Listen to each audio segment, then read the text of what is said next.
Sosok penganiaya Prada laki, pukul pakai tangan, atlet tinju.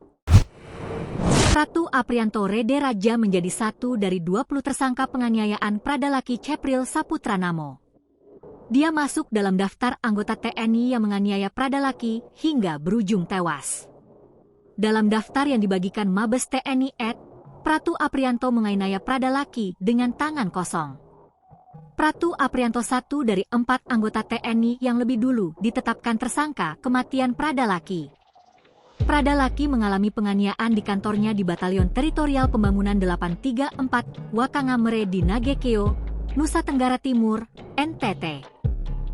Seperti apa Pratu Aprianto?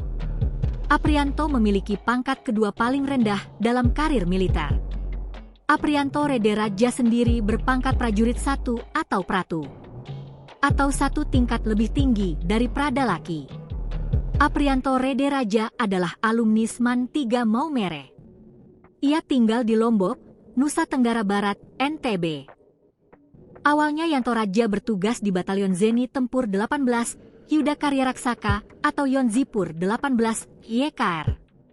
Juni 2025 ia pindah tugas ke Batalion Teritorial Pembangunan 834 Wakangamere.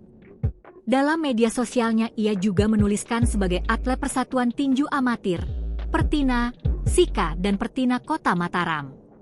Aprianto Rede Raja juga pernah memposting foto ketika memakai medali Porprov, Pekan Olahraga Provinsi. Sebelumnya namanya masuk dalam 4 prajurit TNI yang lebih dulu ditetapkan sebagai tersangka, bersama Pratu Petrisnong Brian Semi, Pratu Ahmad Adha dan Pratu Emiliano de Araojo.